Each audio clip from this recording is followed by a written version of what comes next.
Welcome everybody to the Point of View Marketing webinars. This is day one of 4 days of webinars. Couldn't be more excited about this. Point of View Marketing is something I've been thinking about a lot over the last probably more than a decade. And it's one of the pieces that I don't hear as many colleagues talking about. Just in the last year, I've heard some more people speaking about it. Which is good because this is such an important thing. So this is day one. This is just kind of foundations.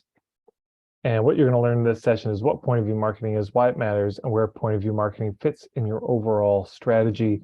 Even if you're already familiar with point of view marketing, I invite you to just listen with new ears because there may be some pieces you catch that you haven't before. Day two, which will be tomorrow, we're going to look at the 3 cases. And in that, you're going to learn what the 3 cases are, why they matter, what the most important elements of each are, which tools to use for which case, and how the 3 cases relate to niching. Day 3, we're going to go over the point of view pyramid. So you're going to learn what it is, why it matters, and real life examples of each level of this pyramid and the core exercise for each level. Day 4 is application, and in that you're going to learn the role that stories play in conveying point of view, the 7 places you can use your point of view, 3 predictable stages of point of view development, some important final distinctions around point of view marketing, and my thoughts around popularity of views. These calls are going to be very content dense, not really any activities in them, not interactive, though we will have time for questions at the end of each of them. But on our point of view lab, which will be happening on Saturday, that'll be a chance for a deep dive, and that will be recorded. And the format of it is such that you can, and I recommend that you do, watch it with some friends and just do the exercises as if you're participating in it live, and you'll still get, I think, just as much benefit from it. Okay, so day 1, here we are, foundations. So again, what we're going to learn is this. So here's the core idea we have to start with. Marketing can feel good. That's the fundamental idea behind everything I do. So then we have to ask the question, why doesn't it feel good? Well, because we're so laser focused on getting the sale. That's why it doesn't feel good. And again, this is overtly or covertly at the center of almost everything I've ever read on sales and marketing, especially from the mainstream, but also even in the heart-centered world. This is the hidden agenda. How do we get people to say yes, close the deal and all this? So instead, what do we put on the altar? We put truth on the altar. This becomes our agenda, to get to the truth. If you're new to my work, you can get your own ethical marketing starter kit, marketingforhippies.com, where we delve into this, how do we make marketing feel good, this agenda to get to the truth. And that's totally free, and that's 2.5 hours of footage, plus much more bonus content of my day-long workshop, Marketing for Hippies 101, that I've led around the world over the past, in some version over the past 20 years. So what is point of view marketing? Well, this kind of says it. Yeah, it means we have a certain point from which we are viewing things. Yeah, and it shapes everything that we see. Here's another one. It's the perspective that we have on things. That's our angle on things. I remember years ago, and I'm pretty sure it was in Guelph, Ontario, I was doing a workshop. And I was talking about this Island A, Island B thing, which I got from Bill Barron years and years ago. It's this idea that our clients are on Island A and they're very sad because they've got some problems, some symptoms they don't like. They want to be on Island B where there's a result that they're craving. And there's you as a captain of your boat. And on this boat, you could take them from Island A to Island B. And somebody in the group said, oh, and it makes me think there's a lot of ways to get from Island A to Island B. And I thought that never would have occurred to me. But as soon as he said it, it was all I could see. I thought, oh yeah, there's different seasons you would travel. Maybe there's different routes that you would take.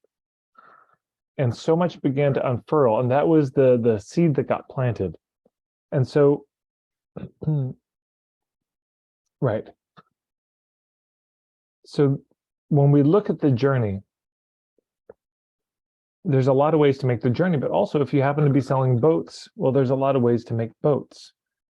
So in brief, point of view is, why do you do what you do the way you do it?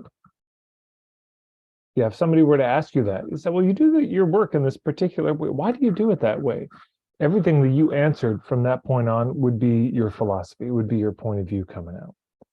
So if you have a service that you're offering, your point of view is, why do you solve the problem the way you do? Yeah. If you have a product you're selling, it's, why do you make the product the way you make it? So that's the distinction if you have a product or a service, but it's the same idea. It's still fundamentally, why do you do what you do the way you do it? Here's another model for the same thing. So there's 6 elements of your niche, or 6 things you can be known for: the who, what, where, when, why, and how. Yeah, point of view fits in the how.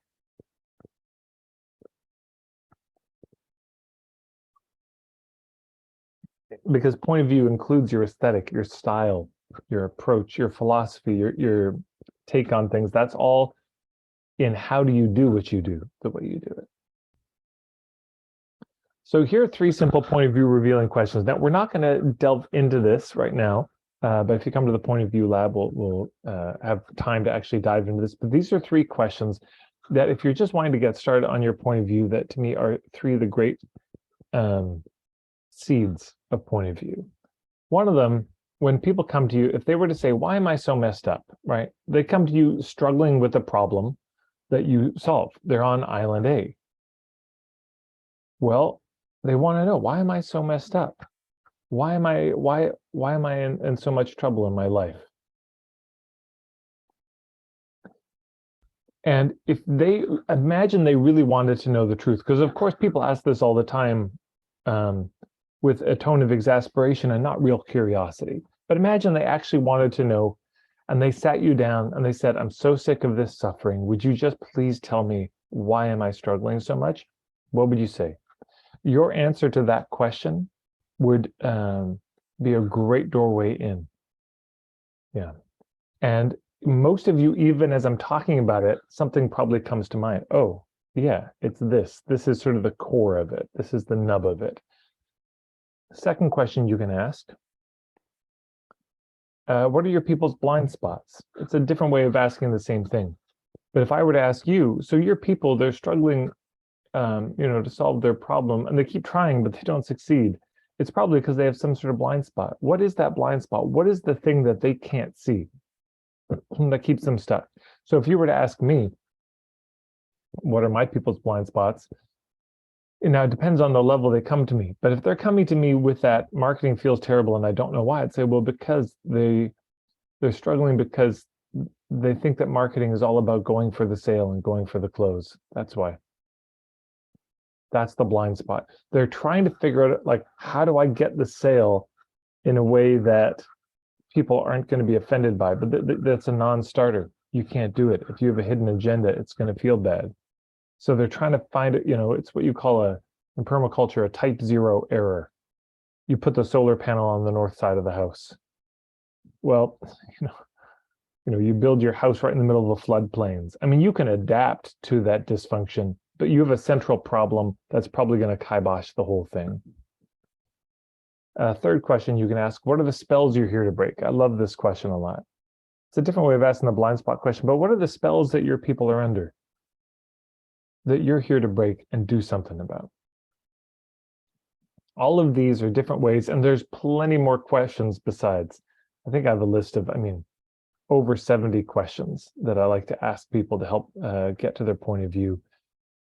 And we'll get to more of those. Some of those are in the point of view marketing ebook. There's also the point of view marketing workbook that comes with that, which is where all those questions live. And when we do the 6-week point of view program, of course, we'll get into more of those.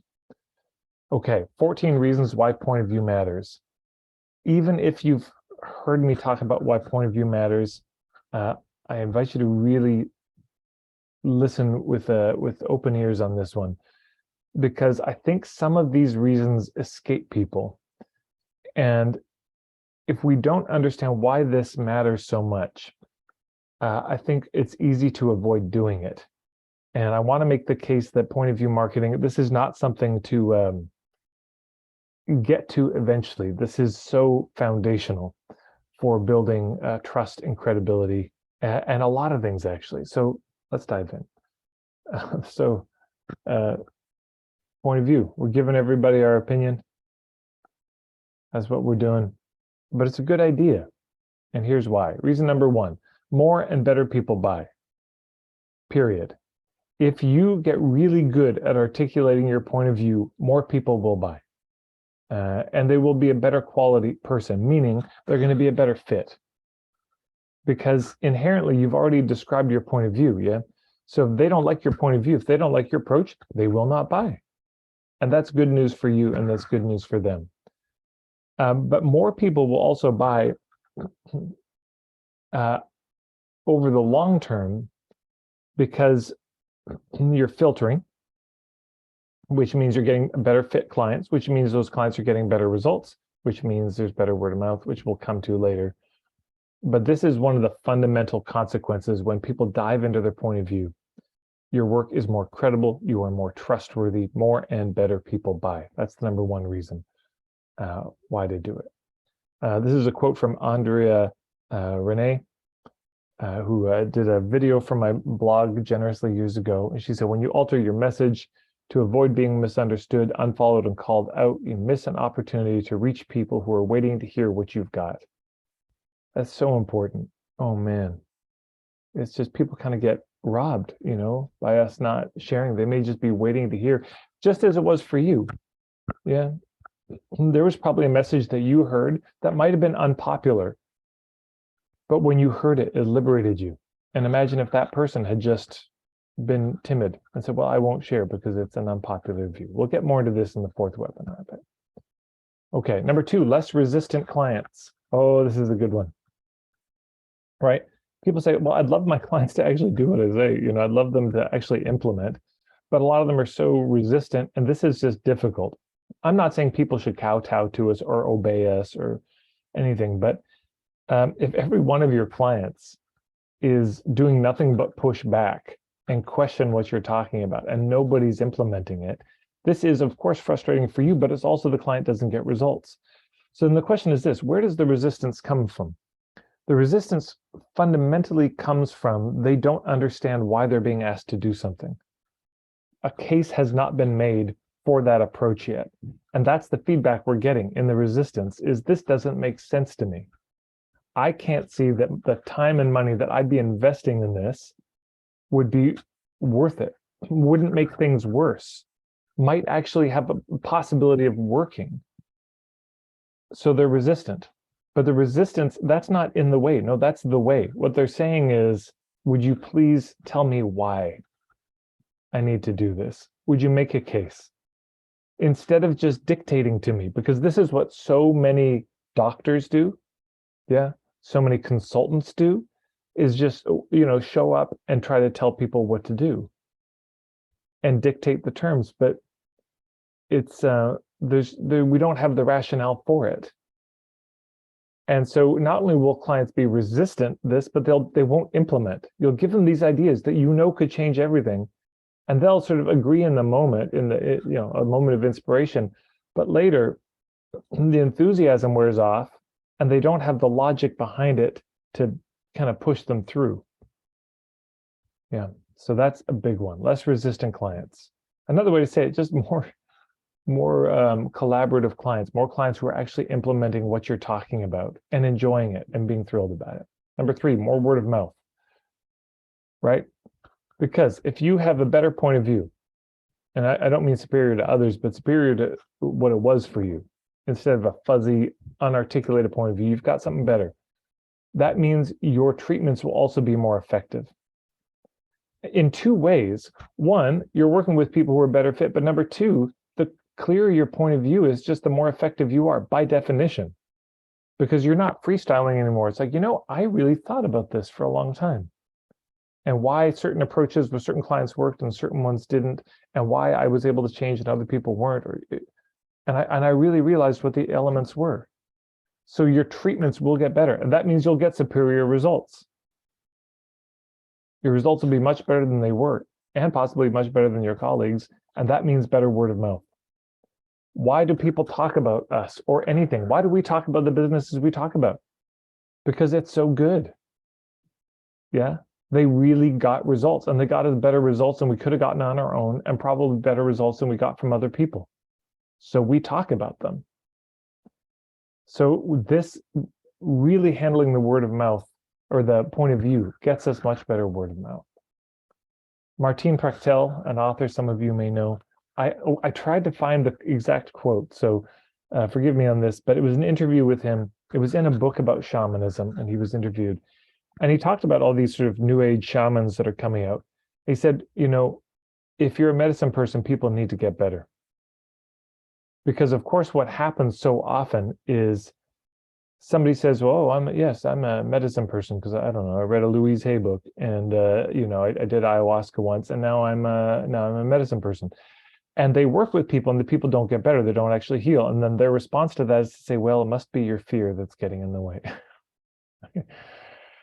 And they blame the person who they're treating for not getting better. But I think his point is very valid. If you have a good point of view and you know what you're doing, then there should be positive results for your clients. It shouldn't be like, well, you know, sometimes it works, sometimes it doesn't. I mean, then why the fuck are you charging people? Pardon my French. Why are you getting paid if people don't get better? And if they're not getting better, that's a time to look at your point of view. It's a time to look at your own perspective and just, does this work? Because if it doesn't work, what are we selling? Why are they paying us? Yeah. There's, you know, getting biblical. By their fruits shall ye know them. Boy, that's so true. Do you have a good point of view? Do you have a compelling perspective? Well, are people getting better? Is it working? If not, then I question how good it is. And again, this also, of course, connects to niching. Are you just trying to be everything to everybody? Well, then how are you going to get good results? But even if you focus, you say, no, I know the kind of people I want to work with. This point of view thing is still so important because it still shapes your approach to those particular people. And as I said before, if you articulate your perspective, that will filter. There will be people who then no longer want to work with you because of your perspective. Yeah, but it also draws the other people closer. And because they resonate with your point of view up front, if you front load this into your marketing, they're more likely to apply what you're talking about because that's why they decided to work with you in the first place. Okay, more loyal clients. So it's not just more clients, better clients, more loyal clients. Why are they more loyal? Because your approach works and because it makes sense to them. Yeah, and it resonates with them deeply. You're not just saying, hey, trust me. That's not a way to get loyal clients, is to tell people to trust you. Yeah, instead of saying, hey, trust me, we say, hey, I trust you, but here's my perspective. And if this makes sense, then maybe we could work together. People are fundamentally more loyal if they understand not just what you do with them, but why you do it. Yeah, there's a deeper level of trust with you and your work, and they're likely to stick around a lot longer. It's one thing, for example, to say, oh, as a restaurant, we value local food. But if they can understand all the lengths that you go to, your process in sourcing that food, they will be more loyal to you as a restaurant. These are 2 videos that you can check out on this topic of the difficult and resistant clients. Oh, I should have put this slide earlier. Oh, well. On that topic, there's one called On Difficult, Resistant, and Non-Compliant Clients, and the other one is Don't Tell Them What, Tell Them Why. So these are 2 videos you can check out on YouTube. You can find them by their titles, and of course, you'll get the recording of this, and there'll be some other videos mentioned, so you can always go back and grab it then. Number 5, more fulfillment for you. It's very painful to be, I don't know, tap dancing for everybody. Trying to be everything to everybody is not fulfilling. Pretending you don't have a perspective and like, okay, well, we can do it the way you want to do it is just not that fulfilling. It's incredibly fulfilling to do your work the way you want to do it, to have your own style, your own approach, instead of trying to fit in with what everybody else is doing. And I'll say this, The process of articulating your point of view is one of the most satisfying things you may ever do in your life. This is so deeply satisfying, especially if you've been doing the work for a while. When you just sit back and reflect, why do I do it this way? And you start articulating it. You start coming up with maps and models and checklists and lists, and it's so fulfilling. This is just one of the most rich experiences. I know when people, I've had so many clients that when they start doing this, they can't stop, because it's a kind of weaving together of all these different threads of their life. And until they do this work, they never really saw how they overlap. And once they see how they overlap, it also brings so much meaning to their life and to their suffering. You know, we all been through some stuff in our life. And when people get a chance to really reflect, and what did I learn from all that? Oh man, it's so rich. Yeah. And as Dostoevsky said, to go wrong in one's own way is better to go right in someone else's. That's so true. Yeah. Be more unique. Yeah, your point of view is a part of what makes you unique, right? There's 6 things you can be known for: who, what, where, when, why, and how. You can be known for all those things, but the how is one of the things you could be known for. And if your approach, your perspective, your philosophy is sort of generic or fuzzy or unclear, you are that much less unique. But you can have this be a part of your uniqueness. It's like, yeah, a lot of people try to solve this problem in this way. I do it this way instead. A lot of people make the product this way. I make it this way instead. You are instantly more unique. This is from Stick, who's a rapper. And he says, to get good, copy, but to be great, develop your own style. And I just want to linger over this. What he's not saying is don't copy. That's not in his words, because that's where you start. And that's how you get good in the beginning. You kind of copy other people, you imitate. First, phase of creation is imitation. So that's appropriate and proper, but you'll never get great by imitating other people. It will make you good. But to be great, this means you have to bring something of yourself to it. If you want to be great at your work, you have to bring your own perspective to it. I mean, this is just as true in the modern worlds and traditional cultures. You've got to figure out how you and your unique medicine, your own spirit, meets the times and the traditions that have been handed to you to keep them alive. You've got to find a way to do that. You've got to find a way to figure out how you do this work, not just how everybody else does it, but how do you do it?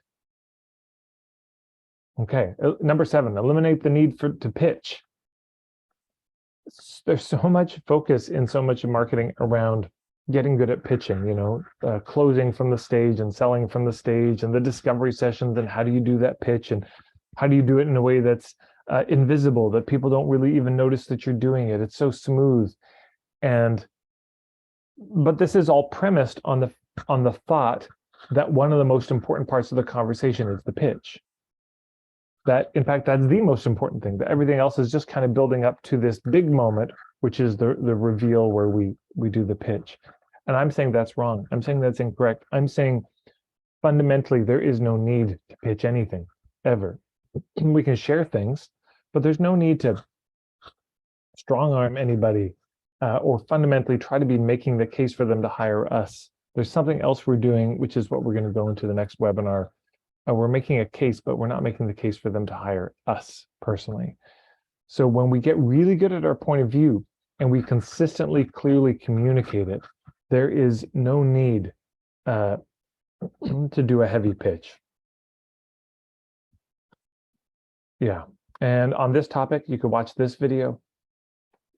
How do you eliminate the need for the pitch? That's an 11-minute video that goes more into this thought. And there's a great quote from Peter Drucker. He said, the purpose of marketing is to make sales redundant. Yeah. Make it unnecessary. I mean, I'm not saying you don't need to talk to people one-on-one. You're not going to have a conversation to see if it's a fit. Certainly that's true. But my goal for you would be this: make the marketing so good that they just call you up and want to give you money. Yeah, they don't need any persuading or talking to about it. Now, the higher end it is, the more emotional risk, the more financial risk. the more they may need to talk it through. That's fair. But that can be minimized dramatically by sharing our point of view up front and having them be familiar with it. So, dear you are invited to a workshop, sincerely me. So imagine I invite you to a workshop, and it's on a problem that you have in your life. So you might want to think of a problem that you have, a real problem that's current. Might be a health issue you're having, might be a financial issue you're having, business issue, could be a relationship issue with your family, friends, your partner. Could be the fact that you don't have a partner, that's your relationship issue. Could be spiritual, a deep, angst. What's the purpose of my life kind of issue, whatever it is. But I invite you to think about that, because whatever it is, you're in luck. I got a workshop on that topic and I endorse it very highly. Yeah. So you say, well, I trust Ted's judgment generally. So yeah, I'm going to go to this workshop, and you go to the workshop. And what should be happening in this workshop is they are making the case for something. But imagine you go to this workshop and they do not make a good case for their point of view, and you think their point of view is insane, inane, ridiculous, and the only reason you're staying is because it seems like such a train wreck, and you just kind of have to know how this ends. I mean, it's a kind of it's so ridiculous. The way to be happy is to avoid your problems. I realized if I just pushed down my feelings and avoided all my problems and blamed other people, life was much better. It's that kind of ridiculous. And you can't believe what you're hearing. So whatever your issue is, the advice you're getting is terrible. And then at the end, they do the pitch. And they make a really good case for their product or service. The pitch is so smooth. It's so good. It's like watching the best lawyer you've ever seen giving their closing arguments. And you can't help but sort of admire it. Like, wow, that was good. That was really well done. I mean, they had charts, they had statistics, they had a good story that went with it. It doesn't matter. You still won't buy. If you thought their point of view was ridiculous, you're not going to buy. But imagine the other version. What they say makes sense to you. They talk about the issue that you came to that workshop with, and they talk sense about it. And you say, oh my God, I've never thought about it in this way before. Holy shit. They give you a new perspective. An issue you had felt hopeless about before you walked into the room, you leave feeling hopeful about. Like there's something possible. This could actually change.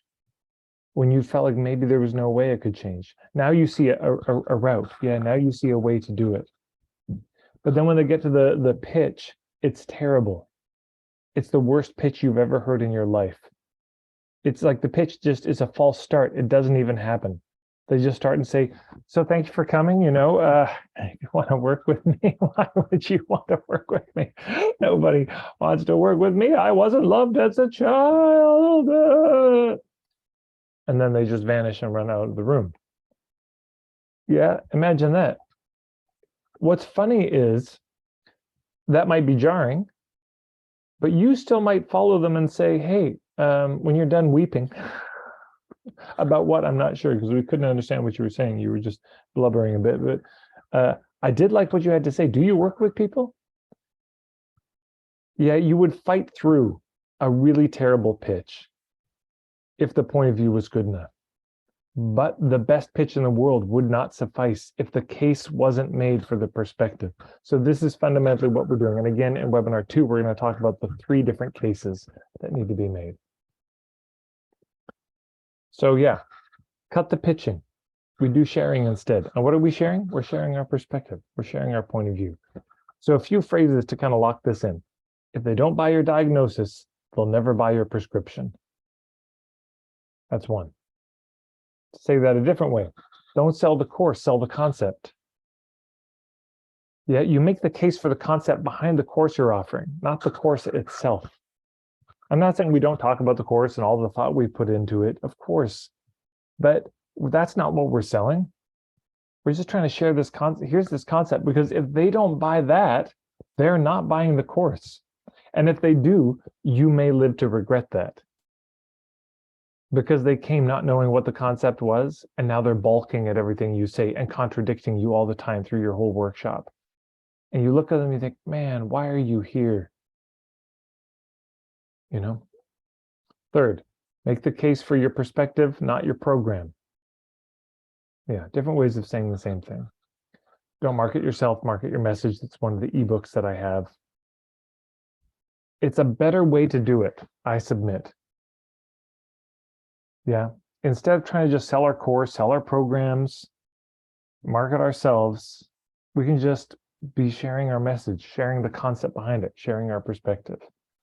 And here's a key phrase I would invite you to write down and use this liberally, especially when we get to when we're making the case for our perspective. This phrase, whether or not you work with me. I mean, you can use that verbatim, say it your own way, but this is the message we're trying to get across. Look, whether or not you hire me, whether or not you work with me, whether or not you buy my product, here's the approach I want to suggest taking. Yeah. That the most important thing is that they get the result they came for, that if you're going to teach them how to make a product, a certain thing, that they're successful in it. That's the most important thing. Whether or not they work with you, that's a sort of side issue. But while you've got them in front of you, while you have an audience, well, you have an obligation to that audience to help them, to be useful to them. So this is a phrase, we can use multiple times in multiple ways, but a kind of reassurance to them. Look, whether or not you buy from me, here's the case I want to make. Okay, reason number 8. Boy, this is big. Most people buy tomorrow, not today. If you stand in front of a group of people, and even if you make the case as good as you can, and you couldn't have done it better, and you share your product well, it makes sense, whatever pitch you do, it's great, and you couldn't have done that better either. Still, even with everything checked off, they're all the right niche, they're all the right people, most of them won't buy today. They'll buy tomorrow. They'll buy down the road, yeah? Most people do not buy now, they buy later. That's just true.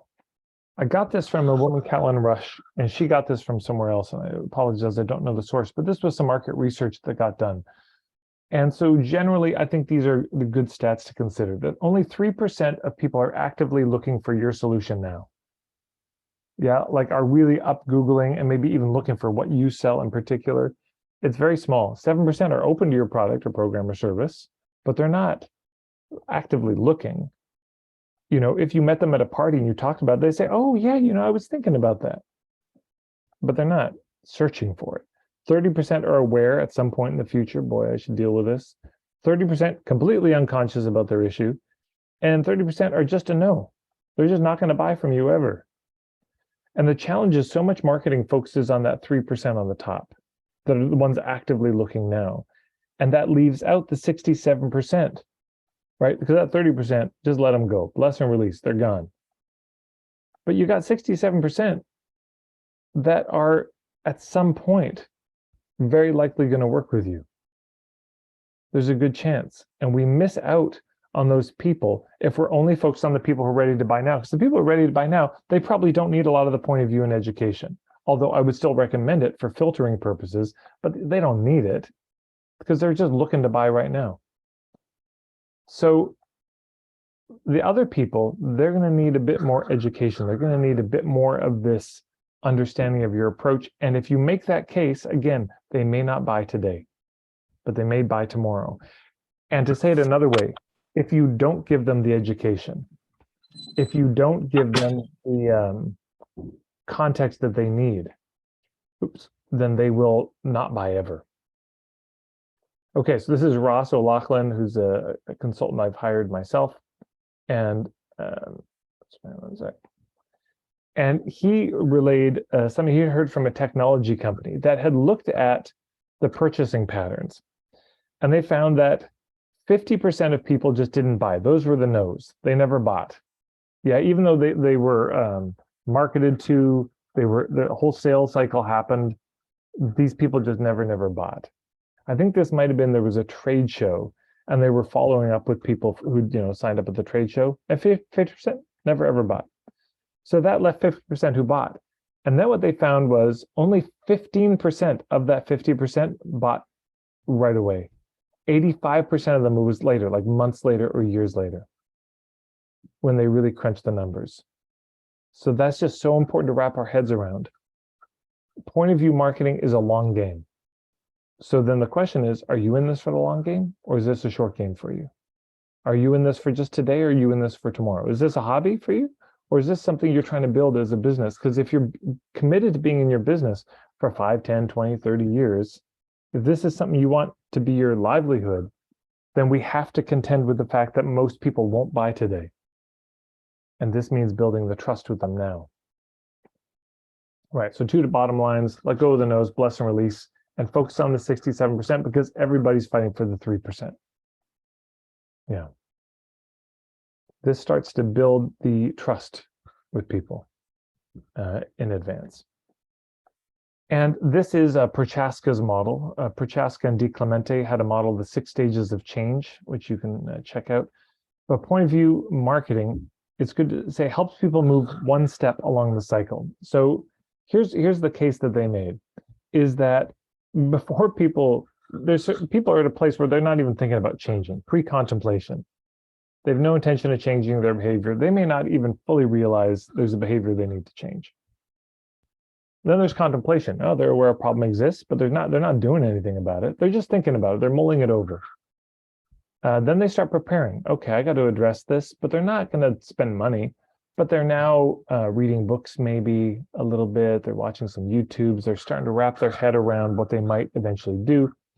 And then they take action and they do something. Then there's the maintenance and sustaining their behaviors, and they often relapse, and back we go. And it's a sort of a spiral, an upward spiral. So what this says is, if somebody comes to you, let's say in pre-contemplation, because maybe they come to your workshop, they get dragged by somebody, and they're not even thinking about this. Well, at the end of it, they might have taken one step, and now they're at contemplation. If they come to you at a workshop in contemplation, your education and sharing your point of view might move them to preparation, and similarly preparation to action. And of course, if they've already been taking action, you may encourage them to do the maintenance. So that's a way to think about point of view marketing. It's not like they're not thinking about it at all and boom, they buy. It's not that. One step. Yeah. And so if you're interested, here's some more. I just thought I'd do the screen share so you can pause it later if you want to watch it. And this is also where you can find it. But just for coaches, this is a great model and a good map, which is what we're going to get into in call number 3, the webinar number 3 on this topic. Okay, reason number 9, less buyer's remorse and refunds. This is interesting. So just generally, if they understand your point of view, they're more likely to be in. But on a practical level, this is something I heard, which makes more sense to me now than it did then.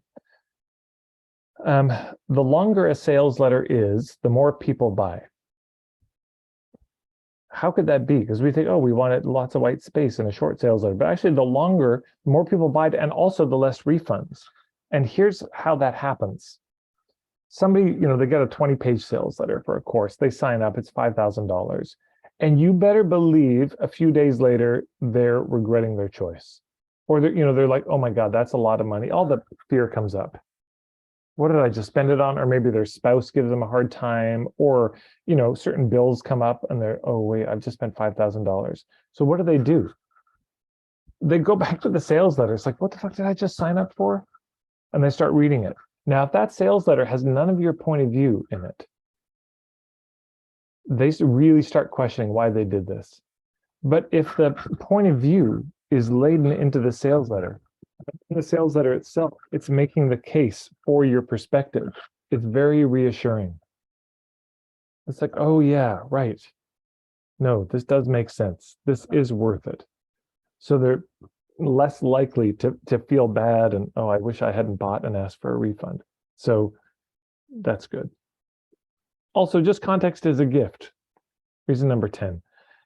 aside from marketing, point of view gives people context for their struggles, and that's such a blessing for people. Yeah, because most people, they just have no idea why they're struggling. They have no idea why they're suffering. So whether or not they work with you, it's been such a gift to take this tangle, this knotted mess in their mind, and separate it out. Here's what's really going on. I know it seems like a mess, but let's pull this apart. Number 11, no one wants to be sold to. How about that? How about that as a reason why point of view marketing matters? No one wants it. 0 people out there are looking to be sold to and coerced. Just good to acknowledge. Right. Number 12, you'll hold their attention longer. Nobody wants to sit through an endless commercial, but people don't mind sitting through a long class. Nobody's going to read a 20-page sales letter that's just, here's how great I am and my product and program is. Nobody's going to do that. But people will read 20, 30, 40, 50 pages. You don't believe me. Somebody read a 50-page sales letter. What do you think a book is? When people write a book about their work, it's a sales letter plus stories without the pitch at the end. Yeah. Why do people go to Deepak Chopra's workshops? He's written so many books, thousands of pages, where he's making the case for a certain point of view. And people say, I love this point of view so much, now we'll go to your thing. That's what a book is. Yeah. So people say, oh no, I couldn't hold people's attention that long. If you make a compelling case for something and you have good stories to back it up, you absolutely will hold their attention longer. Right. And this tell me something I don't know. You're not going to hold anyone's attention if you're repeating a bunch of stuff that their mom told them as a kid and that they hear all the time. So they want to hear something new. So what is it that they can hear from you that they can't hear from other people? That's the thing we want to talk about. Because if you're just repeating what everybody else has always said, what's the point? Why are they at your workshop? Right. Number 13, second last one. So few others are doing it. I cannot emphasize this enough. So few other entrepreneurs are even thinking about their point of view. I mean, if you happen to want a competitive advantage in the marketplace, here you go. Nobody's doing this. This is so rare. You want evidence for that? Go to a lot of your colleagues' websites and just look for point of view. Look for a My Philosophy page. You probably won't find it. When you go to so many workshops, how many of them are just, especially if they've had the misfortune of going through, somebody's marketing workshop, it's just this pitch. It's this endless pitch, and there's no compelling case made. Or they don't do workshops because they don't think about sharing their point of view. You see what I'm saying? There's just no context they're sharing about how they see things. And if you do it, oh man, it's most people's marketing is terrible, and this is part of it, is the lack of a point of view. So you go to, and you've probably had this yourself. You want to check out somebody's work, so you go to their website if they have one. And when you get to their website, it's just confusing. And you're like, what? I don't get it. What is this person about? Why, what, you just get so confused and lost. And 14, they come with emotion. They're craving logic. People, I think, fundamentally misapprehend this about marketing, that, what you need to do is stick in the knife and twist it around, right? You got to, as Lauren Van Mullum, copywriter, says, you punch the bruise. And it's not just unethical, it's so completely unnecessary. If you've done your niching right, they already have a problem. They're already coming, the emotion is there. Yeah, they're in pain. You don't need to do anything about that except give some empathy. What they're craving then at that point is some logic of, what do I do about it? They want a plan. Yeah, so that's the context that they're coming to you with. So if you misapprehend that and think, I need to focus on the emotion, I just think that's an opportunity cost. You were just completely missing the boat on why they're there in the first place. Yeah, primarily, I mean, yes, they want some empathy, but also not forever. They want help. They want to know, how do I fix this? Okay, so that's number 14. Here are the 14 reasons altogether. So hopefully I've made a good case why this matters so much to really handle this point of view. So where does point of view fit in your marketing strategy? Well, I've got this point of view pyramid. For me, it's right in the middle. First thing we have to do is handle the ethics. Second thing, we look at our niche, then point of view, then business model, then hubs. To me, this is the sort of ideal order generally. But another way to look at where point of view fits is this. There's three roles of marketing. At the foundation, at the bottom, number one, we have to get their attention. Obviously, they don't notice us, nothing going to happen. Number two, we have to filter. And number three, we have to lower the risk of them taking the first step. Every bit of marketing you ever do for the rest of your life will have to achieve all three of these. That's whether it's a brochure, a business card, a conversation, a workshop, all three of these must be achieved. So where does point of view fit? All of them, but especially one of them. So first of all, getting their attention. Yeah, if you have a good message, a really pithy statement that's kind of controversial or provocative, that will absolutely help get people's attention. So, for example, the headline for this.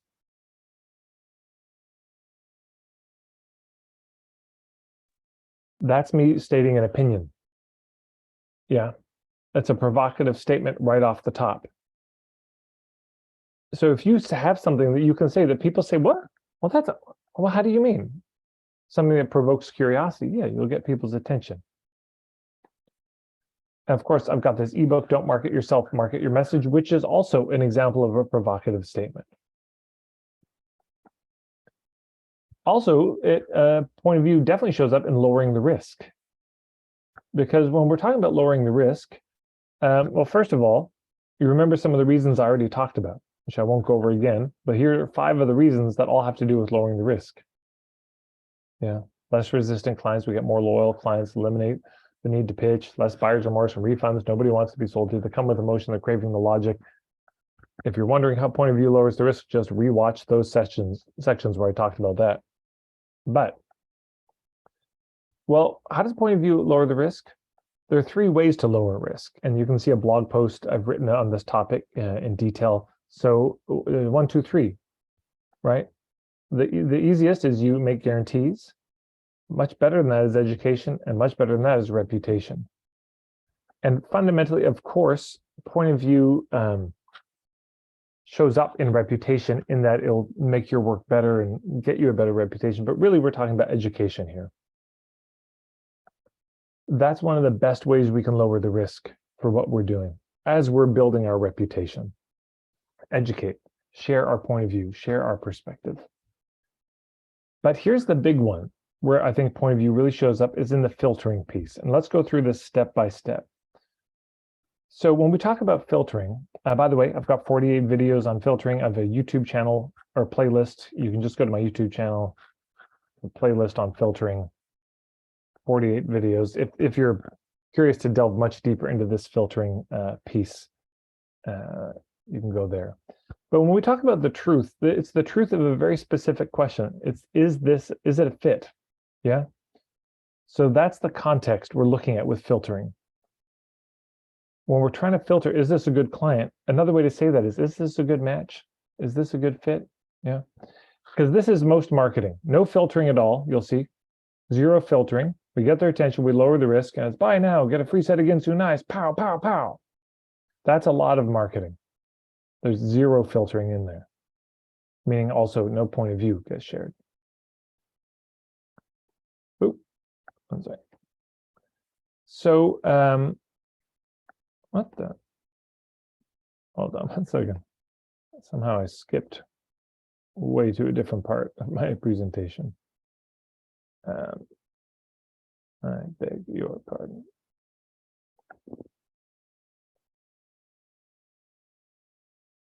Wow. Oh, somehow I jumped right to the end. That's what's going on.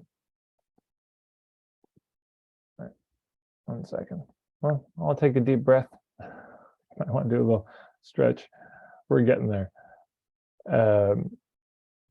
Okay, there we go.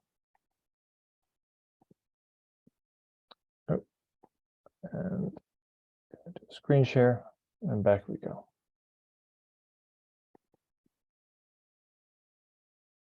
All right, Ginsu knives, that's where we were.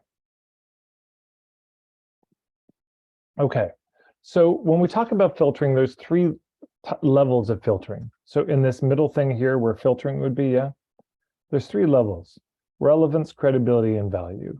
And you probably heard me talk about this a lot, but this is where point of view shows up, is primarily in the credibility piece. And credibility itself has, oh, by the way, this is a good metaphor, the book metaphor, right? Relevance is the front cover of a big book. Value, well, that's the back cover. Credibility, that's the book. This is the point of view in a workshop. Title of the workshop, that's the cover of the book. The pitch at the end, that's the back cover of the book. The workshop is this. Yeah. So credibility is fundamentally where this shows up. So if I had a 2-hour workshop formula, it's this. Yeah, 5 to 10 minutes is the relevance. If that, I mean, my God, just, hey, are you struggling with your marketing? Well, you're in the right place. I mean, hopefully the title has filtered. And then most of it is your point of view. 5 to 10 minutes is the pitch. That's where you share what you got. Right? And this is the elephant. You can see the elephant has sat on the chair and broken it. Well, so what am I getting at with this? That's the pitch right here. And this is the weight of the workshop. The pitch is not designed to endure that much weight. It's too much. You put that much emphasis on the pitch, you're going to break the thing. It doesn't take a lot of weight. Not a lot of weight is required, needed, or suggested for this. The weight goes in the weight, the point of view is the floor here. The floor has no problem holding up this elephant. The chair does. So that's where we put the weight in our workshop, is in the point of view, is in the education and making the case. Okay, so there's 3 levels of filtering, right? This is another way to say it. I said relevance, credibility, value. Here's another way to say it: empathy, context, guidance. When people come, of course, they need empathy. So that's the first bit of your workshop, just a bit of empathy. Hey, life is shitty sometimes, hey? I'm with you, I get it. But then you give the context. Here's why it's so shitty. Yeah, you're struggling? Well, here's why you're struggling. And then they need some guidance. And the guidance is, well, here's what I would do. And yeah, if you want to work with me, here's how to do it. So working with you is one possibility in the guidance, right? Good to remember, pain is usually bearable. To not know the cause of the pain rarely is. Oh man, I got a little typo there. You see what I'm saying? Having pain, that's bad.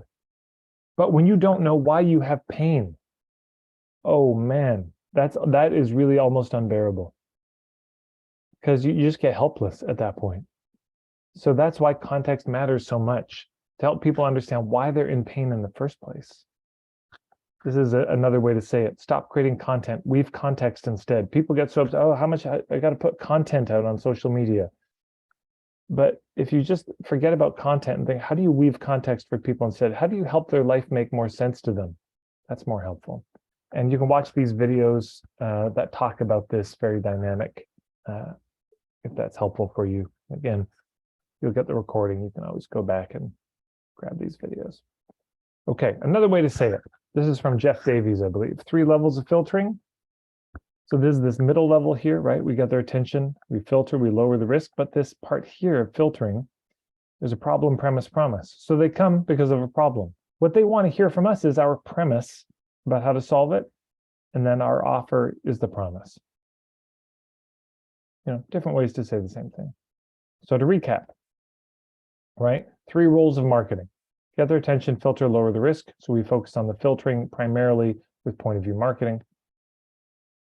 But there's 3 levels of filtering itself: relevance, credibility, and value. Most of it is in credibility, and credibility itself has 3 levels, or 3 aspects rather.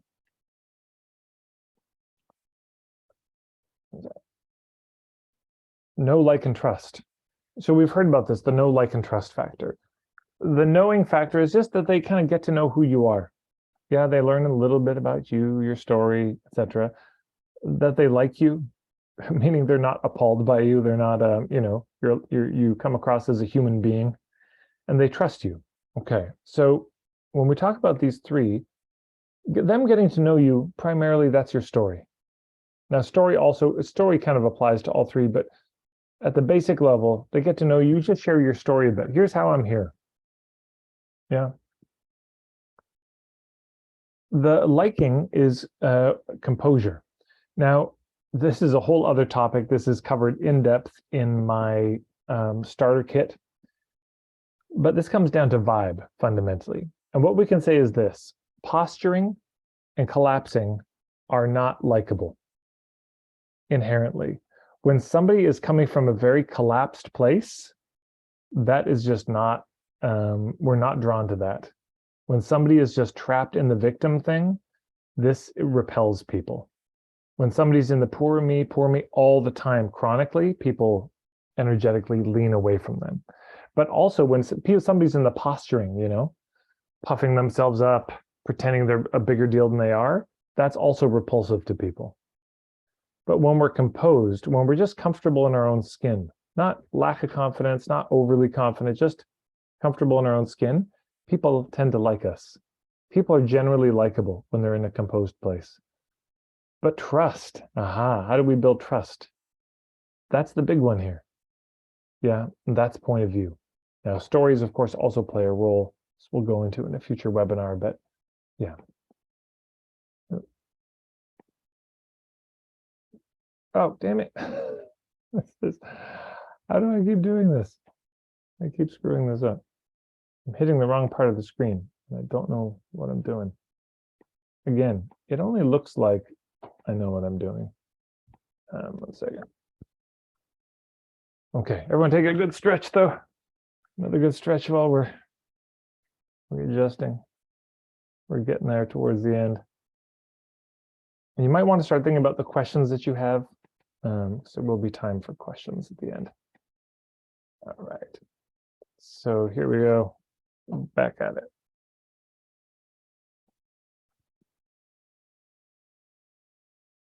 Okay. So, right, we want to focus on the trust. And here's something I'm going to say that may seem strange, right? So how do we build trust? Trust first, relationship second. This will seem like the opposite of what a hippie would say, right? Aren't we supposed to build relationships? I mean, we're not one of these soulless corporate people. No, I care about people, so I'm going to build a relationship. If you are sick and you go to your doctor and you're really worried, you have a symptom that is concerning you, what do you want them to do? You get 15 minutes with them. Do you want them to use that 15 minutes to be like, so, hey, tell me about you. I want to get to know you a little bit. What's are you married? Are you do you have kids? Oh, tell me about your kid. Do you have any photos? Oh, hey, I got the photos too. Let me tell you about my. Is this what you want from them? No, you're fucking scared. What you want from them is a diagnosis of what the hell is going on with you and some advice and a prognosis. How bad is it and what to do? That's what you want from them. When people come to us, we have to remember when I said people come, they're coming in pain. We don't need to manufacture that. They're already coming. They're not coming to us because things are so great. We wish it were so. You're a relationship coach. Hey, our relationship is really wonderful. We're just trying to make it better. So we thought we'd spend $5,000 on your coaching package to just make things super great because it's already great. This doesn't happen. No, they come to us because they're hurting. So when we try to schmooze them, that's another way of saying it. This is not appreciated. So we focus on the trust first. The relationship comes later. Yeah, they pay us money. They're working with us. Now we're starting to build a relationship with them over time. But the kinder thing to do is instead of schmoozing people, when we realize if we focus on the truth, if is this a fit, we may realize, hey, can we just time out for a second? I'm realizing I'm not the right person to help you. Like, I get it. This is really a problem for you. There's somebody else you should talk to. Yeah. And then we bless and release and send them away. That doesn't mean you won't become friends with people. It doesn't mean you can't also have relationships with people before they buy, or you have to say, no, I don't do relationships until you spend money. It's not that. I think you understand what I'm saying. It's just an emphasis. Why are they coming to us? Because they're in pain. So they want some context. They want to hear our take on it. And then a relationship may build over time, to whatever boundaries feels appropriate for you. So there's a video about this, 12 minutes, you can go watch there. So we're making the case, right? Let's return to that. Point of view marketing is about making the case for our approach, not making the case that they hire us, primarily not making the case that they spend money with us, just making the case for, hey, if I were you trying to handle this problem, this is the way I would do it.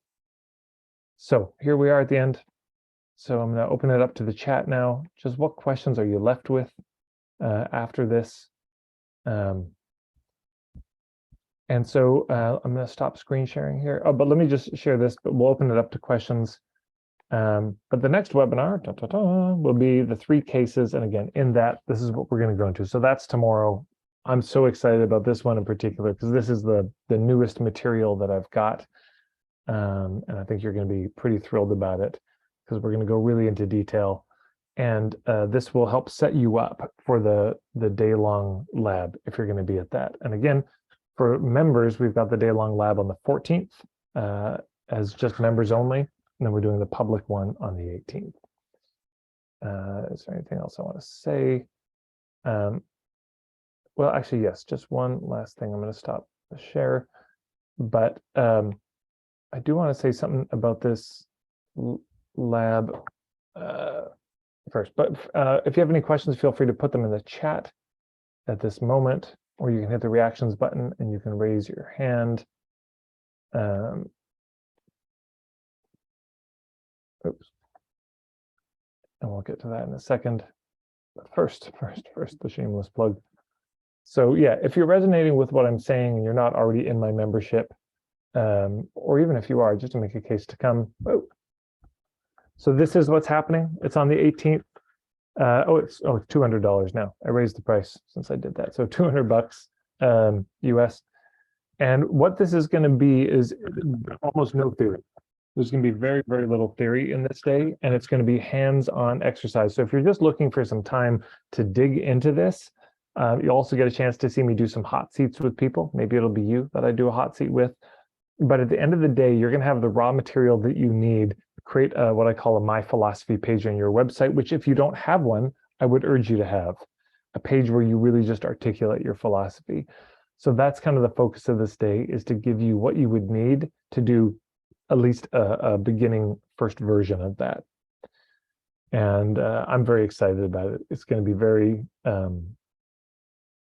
active. Yeah, you're going to be really doing stuff. By the end of the day, you will have more clarity than you had at the beginning of the day. And you'll have some seeds of things that you can continue to expand on. Okay, so shameless plug, done. That's what's coming up. So let's look at the chat. And again, feel free to hit the reactions button, raise your hand. Okay, so I'm just going through.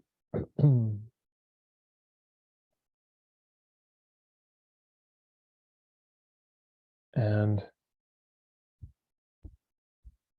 right, Susan made the comment, said, I've had people wait 4 years. Also, I have waited that long. That's so good to notice. Yeah, there's lots of things. It's not that you're a no to it. It just takes time. Nisanka said, I recently signed up a client who inquired 2 years ago and no contact in between. But when she feels ready, no questions asked, just signed up. Yeah, that's what happens when the point of view is clear enough. Sometimes it's just timing. There really is just such a thing as timing in life. Amber said, do you think about a particular stage as you're creating your content or videos? Now, Amber, I'm not sure I understand what you mean there. You were talking about the 6 stages of change and like the pre-contemplation, contemplation, and all of that. And I was just wondering if while you're developing your content, you're thinking about, okay, I'm making this for people who are at this stage, and I'm helping them bridge to this next piece of the change model. I'm not, but I think one could. I think generally the point of view is helpful. If we articulate our point of view, generally, I think it is just helpful, even if it's sort of generic and not aimed at anyone. I think it does help people move one. But that model is great to think about when you're thinking about packages or programs too, because you might want to create a package for somebody who's just in the contemplation phase. Yeah, because what Prochaska is pointing out in this model is a lot of coaches screw things up. somebody's in the contemplation phase and they're using tools about getting them to action, but they're not at the action phase. They're like 2 stages behind that. So what they need in that moment is help with the contemplating. And if they're in preparation, they need help with the preparation. So you could come up with offers that specifically help them do the contemplation, that specifically help them get ready. I see. So yeah, I can see the connection with the business model part. Yeah. Still struggling, I guess, to see how this connects with the POV. Well, you could. I mean, you absolutely could tailor the content and say, hey, if you're in a place where you're struggling, here's some thoughts. But my guess is they'd probably be fairly similar thoughts that you would share to anyone at any level, because your point of view is just your point of view. The case I'm making is just as we share our point of view, people are unlikely to leap 3 steps. They're most likely just to take 1 step the first time they hear it. Now, maybe the next time they hear it, they'll take another step. But this idea of that we're going to get up on stage and share our stellar point of view, and it's going to be a home run, and people are just, are going to buy that night. It's probably not true that people buy tomorrow, not today. And part of why is people tend to go 1 step at a time. And they tend to need to spend a bit of time at each stage. So I think you might be able to come up with content point of view for each stage. I would say go for it. If you have ideas around it, I would say do it. But if not, I would say don't worry about it. Got it. Thank you. Yeah. Sarah said, I would love to hear about how to speak to these places or states in emails. I've devoted email. I have some devoted email readers who open up everything but have been lurking for 2+ years. Aha. So yeah, that's probably a bit different than a point of view thing. If they've been lurking for 2 years and reading the emails, they probably like your point of view. So this is maybe more of a business model consideration. There's more of a, I don't have an offer that's spoken to them yet. Yeah, so I need to come up with an offer that would reach them, that they would be interested in. And of course, that may take some market research. You might just email your list and say, hey, I know some of you have been on here and you never signed up for something. Like, what are you waiting for? What would you like from me? Maybe there's something I haven't offered yet that would be really helpful for you. It could be that. Yeah, and some people will never buy. That's just how it is.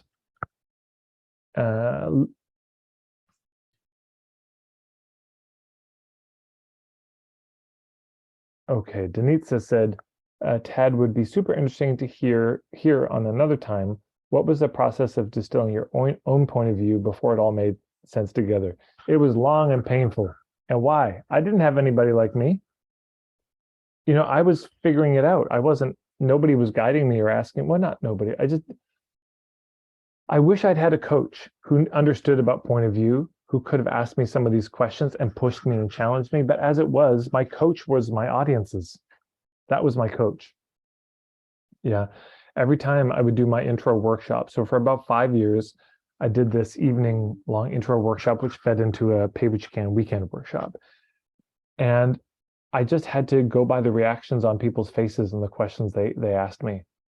And I don't know. You kind of know when you're hitting it and when you're not on stage. When you're doing a presentation, you can feel it when people are getting it and it's landing and when they're not. And it's so painful for all involved when you're not hitting it. So I just could feel it. And I just kept thinking about it. And then I also, my coaches were my clients because I was working with them. You can just tell it's not. And so then out of exasperation sometimes, or inspiration, you come up with a new metaphor, a new idea. And also, this is very interesting. I wrote about this in my book, Point of View Marketing, that what you articulate articulates. And that has 2 meanings to it. One is the more articulated your understanding becomes, the more detailed your point of view becomes, the more articulate you'll be, the more eloquent you'll be in speaking. But also, you can speak your way towards clarity, is what it's saying. What you articulate and give voice to becomes more nuanced. And this has happened so many times. And some of you in the membership, you've seen this happen in the calls where I say something, I'm like, that's fucking smart. I'm impressed with myself, I have to write it down. So sometimes this would happen in a workshop as I was teaching. Something would occur to me and I'd say, oh my God. And I would come up with this new model on the fly and it just landed. And you all probably had this experience, where the whole thing lands just boom, complete. And now you have to catch up to say it. because the whole thing is there. And now you're trying to draw it out and show the connection. So, but it happened because I was sharing my point of view. So sometimes people think, oh, I gotta have my point of view totally clear before I share it. I mean, do some work, obviously. But I think what you'll find is that as you articulate it and give voice to it, more details will appear. I don't know, maybe the universe is listening. It's like, oh, they're doing something with it. Okay, give them more now that they've done something with it. And also, I think as we articulate it and start to map it out, it clears some brain space. It sort of defrags the hard drive, yeah? It clears out the clutter. And now you can notice more subtle things that you couldn't have noticed before when it was just a jumble of ideas. Dorka said, what should we work on after this session for the next session? A bunch of other things in your business. Don't worry about it. Don't work on anything. Just show up and enjoy. I'm sure you have other things to do. Amanda said, trust first. What are we or they trusting first? Great question. Right. If it's trust first in relationship or relationship, what are we trusting? Here's what we're not doing. We're not asking them to trust us. Yeah. Let me just circle that. We are not asking them to trust us. Why? Because that's the most untrustworthy shit you've ever heard. When somebody says, hey, trust me. Oh, this is just, you run. As soon as somebody says, trust me, run away. Here's a case in point. I had some friends who were a part of an event, brought together activists in New York. There were a couple of, I think 2 Black women who were there, radical Black activists. I don't know if they're the only Black people, but they were maybe some of the only ones. And they looked around at a room with a lot of white people in it, and they said, and they expressed, we don't feel safe. And here's what the facilitator said. No, you're totally safe. This is a safe place. I believe a white facilitator. You can hear the engine just grinding to a halt now. What might the facilitator have better said? Might have said to the group, it's like, can we just pause for a moment? And I invite everyone to take that in. We have 2 of our sisters here who do not feel safe. And I invite you all to conduct yourselves accordingly, as if that's true.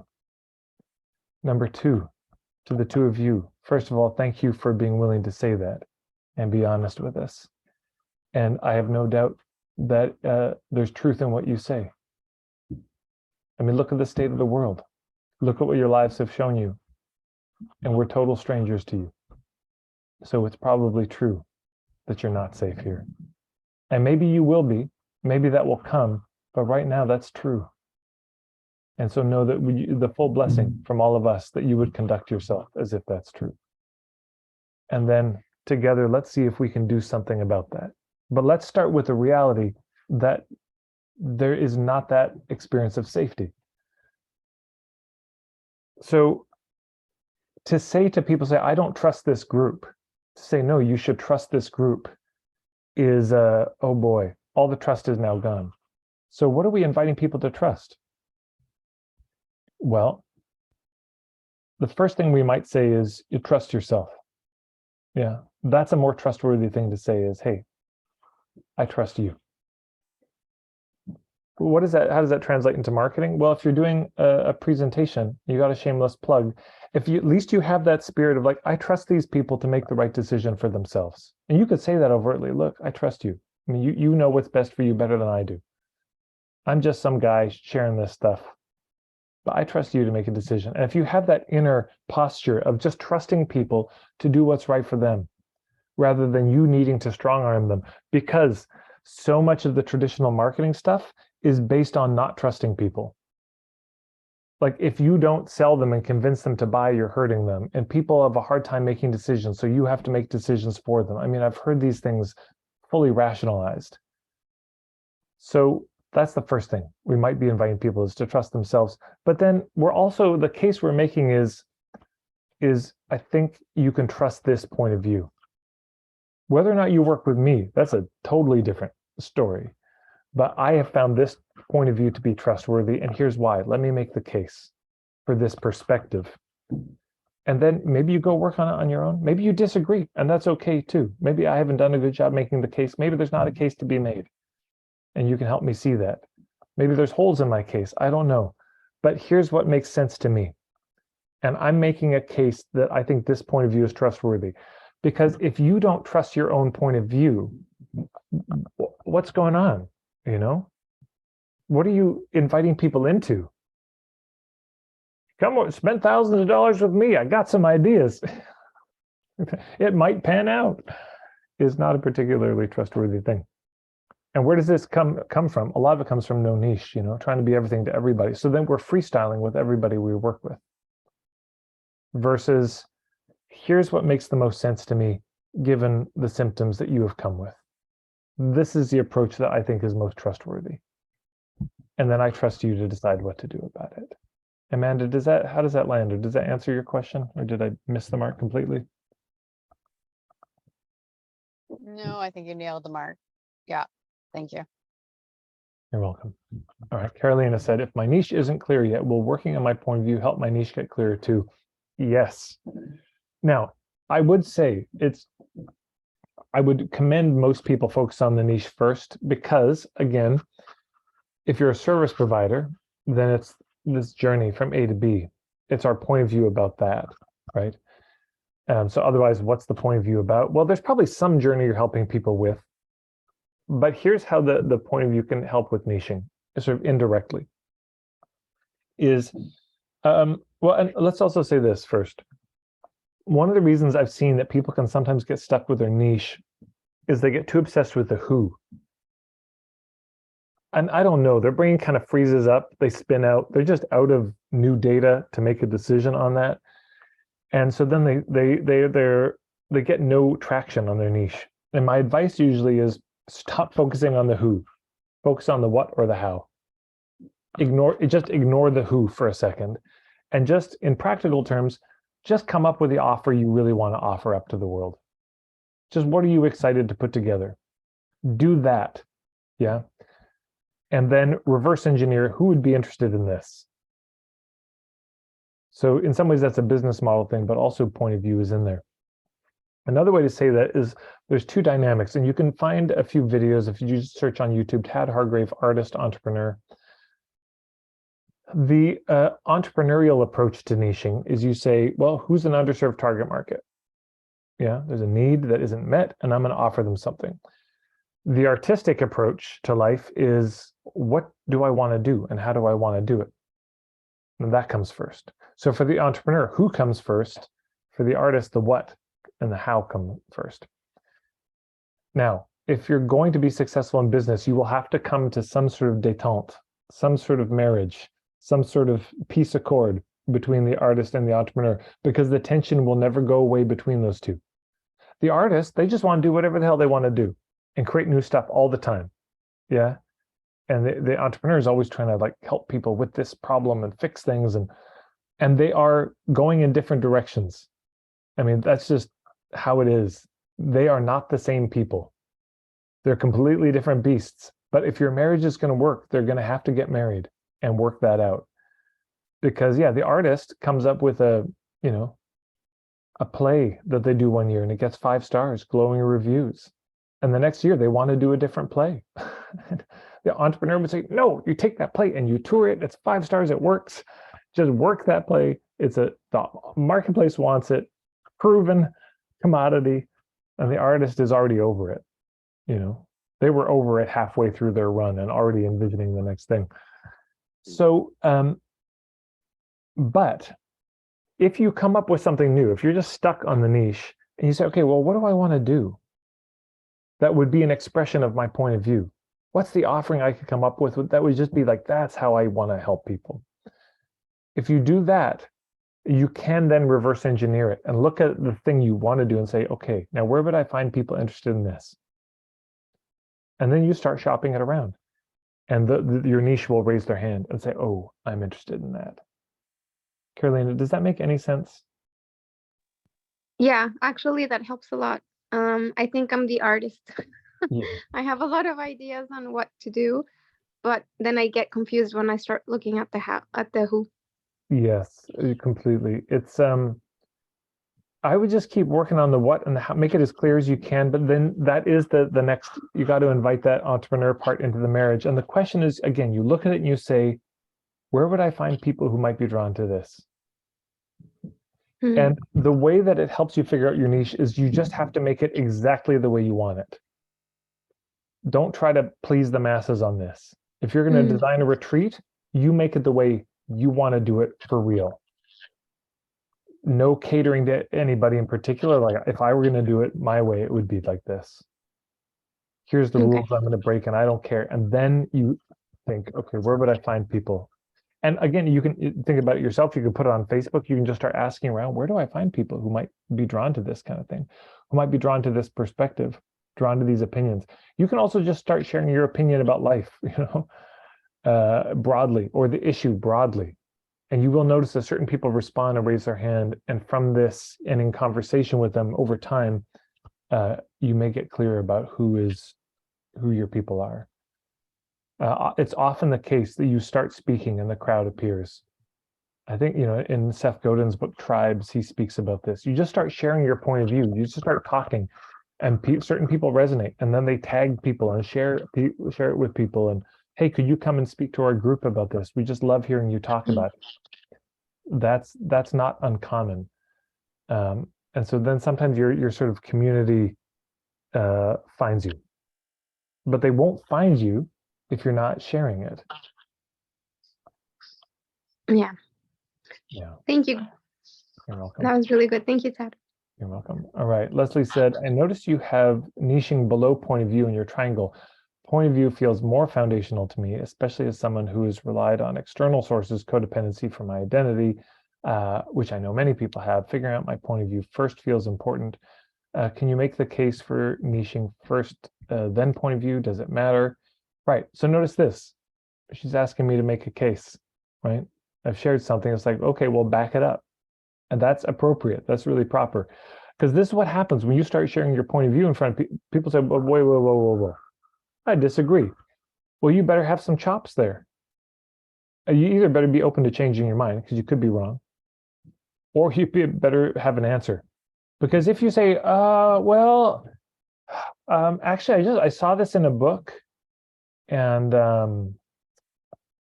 yeah, my coach, he talks about this, and I'm trying to remember what he said. Let me get back to you. Your credibility is okay. So here's the case I would make for niching first. First of all, niche is what you're known for. Yeah, and there's 6 different things you can be known for: who, what, where, when, why, and how. Point of view fits in the how. So in some ways, point of view is a subset of niche, meaning you can be known for your point of view. So point of view is a smaller aspect of niche. But second is your point of view about what? I mean, there really is a limit to how much people just want to hear you pontificate about life in general. Somebody is struggling with their big toe is really sore. There's a limit to how much they want to hear you talk about life. They want to hear your opinion about how to help their big toe not hurt. So what's relevant to people in terms of our point of view is, well, is this going to help me with a problem? Or I'm buying a product you sell. Let me hear how you make that product. They don't want to just hear your broad philosophy about the material world. That is interesting to a certain extent. And then there's a certain point they're like, okay, but the materials you make, the materials you use, tell me about how you source those, how you work with those. They want to know your perspective about their problem or the result they're craving. That's the thing they want to know your point of view about. So if you don't have that figured out, and that's the niching conversation, that's the who. If you don't have that figured out, people get a little lost. Does that make sense, Leslie? Yes, totally. Thank you. Yeah, you're welcome. Right, Zena is saying, working with my point of view helped enormously with my niche. Yeah, absolutely. Amanda said, right, okay, so Betty said, do you have a sense of why people aren't using point of view in their marketing? That's a great question. I don't know. But, I guess some of these things, it's like once you see it, that's all you can see. And when I stumbled across Point of View sort of on my own.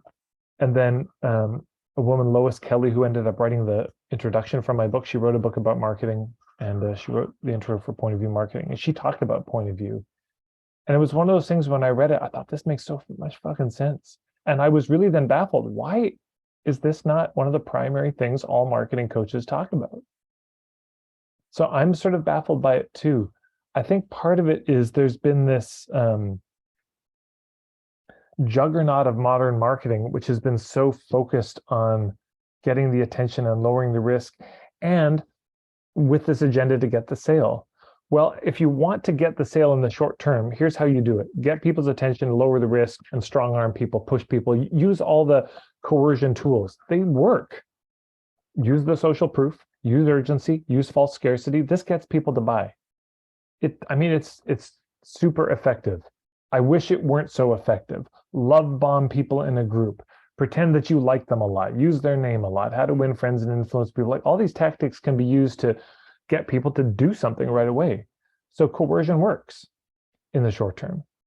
And I don't know how that happened, that became the sort of dominant, most popular thing in marketing. And maybe hard economic times, people were desperate. And so people become vulnerable to these tactics that do seem to work. I'd be curious, actually, the study of how did this kind of coercive approach to marketing become so dominant? Why was it not, hey, I trust you, and let me just make the best case I can, and then you decide what you decide? Why wasn't it? There've probably been shysters for a long time with humans. It probably precedes capitalism. There've been people trying to make a quick buck or take advantage of people's vulnerabilities. The breakdown of culture, the breakdown of the village, I don't know. But I'll just say I wonder that myself. All right, Nicole said, right, a great example of point of view marketing is somebody like George Cow. He speaks repeatedly about the value and the need of nurturing through consistent, authentic content, and he walks his talk. He's great. Yeah. Okay, now, Katrin, you raised your hand. Let's jump to you. I have put my hand up and then down again because my question was also about the order of events around niching and point of view. And I hear what you're saying and don't disagree with it at all, and still feel I have a case. I want to put a case forward how the point of view is really so fundamental, because something that has really brought, like this webinar has brought back to me, is how the point of view is all about your approach, your actual take on your work, what it actually is that you do. So if I'm a yoga teacher, I need to have so much experience and education and training to have a take on why yoga or somatic practices or whatever are important. I need to have come to the conclusion that a lot of people's pain and suffering comes from how they struggle to relate to the world around them, that we are being conditioned to only believe the story of the pain and not the story of the health, that we need to find a different way speaking to the body if we want to create some change in these somatic practices. And from there, I will realize I could maybe help people who are suffering from chronic conditions and pain or back pain, and create my niche around that of who I might want to speak to. Or, I wouldn't want to come to create yoga for change makers if I hadn't come to an understanding or a point of view of how we need to do more somatic practices in order to support people's nervous systems. So I feel if I only create the niche because I read in a book that yoga can be good for back pain, or because there's so many memes on Facebook, do these 10 poses for your back pain, or whatever, I feel like it could be being a fraud in a way, if that makes sense. It does. I suppose we often come to our work from a fundamental worldview, and then people say, this modality could be an expression of that worldview. Or sometimes, of course, you come across the modality and the worldview together, and you just had never thought about seeing the world that way. And it's tied up with the modality that you learn. And, in your example, there's still already a niche of yoga. that's already kind of there built in. And so that's what you do. That's already part of the niche. And then from there, it's like, wait, I think we need to be trauma informed about yoga. Wait, I think we need to have more diversity in the yoga world. Wait, I think more mindfulness in that. So I think those things get added. I don't know what the sequence and order was, whether you already had the diversity, the mindfulness, the trauma informed thing, and then you discovered yoga, or whether it was yoga and then through that you discovered these other things and it honed your approach to yoga. Which was it?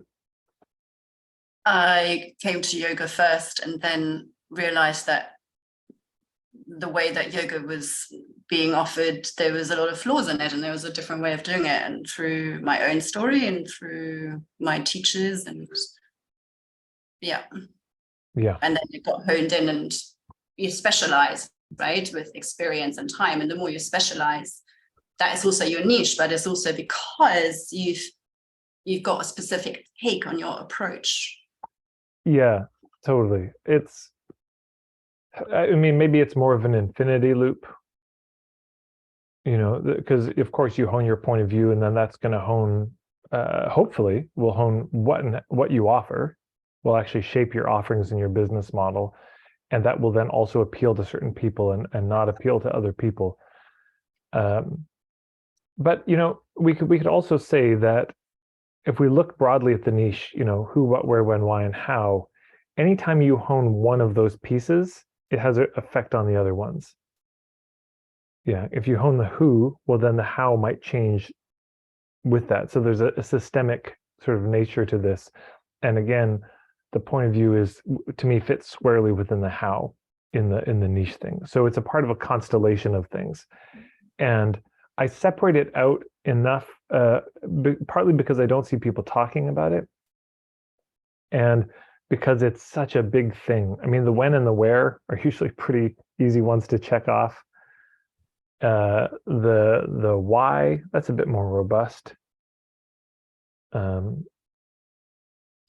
But the how is often a fairly big conversation. Yeah, something that occurred to me also, it's like there is the approach and my take on it and what I do and what I develop. And that has nothing to do with marketing in the first place, right? So right. Point of view is the term that gives the articulation to what I do in order to let people understand. Yeah. Thank you.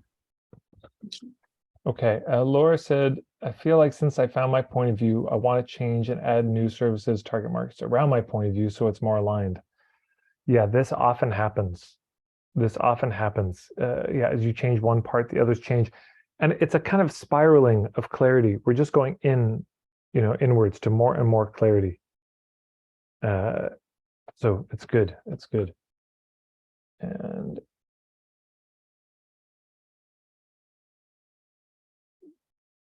Winifred asks, is the artist entrepreneur marriage a good argument for having a partner? Potentially for a business partner. It's actually, yeah, because aren't there so many people who are fundamentally artists and they're no good at running their business, and what they need is a CEO. I remember hearing Kanye West say that one time. He said, artists don't need managers, they need a CEO, or they don't need an agent, they need a CEO. Because they're just so artistic, they're so scattered, they need somebody to execute on things and do things for them. Yeah. Amanda said, sometimes you can be surprised who shows up and then after see why they connect to your point of view. Yeah, I've found that. Betty said, my sense is that we have to feel safe in the world. The belonging piece of Maslow's hierarchy needs to be firmly in place. Otherwise, we are risking being excluded by our peers. Yeah, we'll get to this. I think it's in the third webinar, or no, the fourth one, the last one, about sharing unpopular views. I mean, this is an old human dilemma. What if you begin to see things differently than the society that you're in? I mean, that has real consequence. And it's worth grappling with, honestly.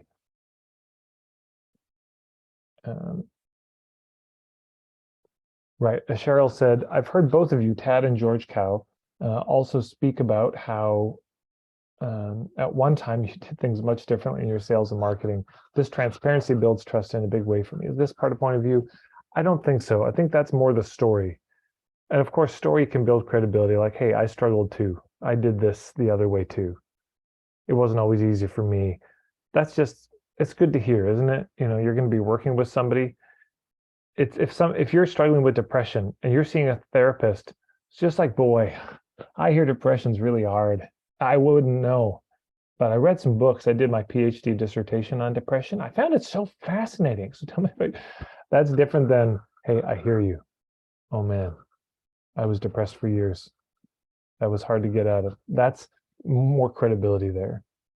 Yeah, it's not about point of view, but the connection to point of view is you will trust their point of view more. Why? Because they're not a tourist.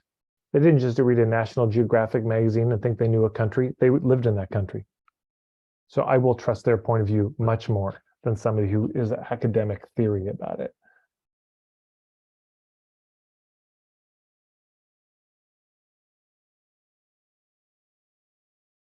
Okay.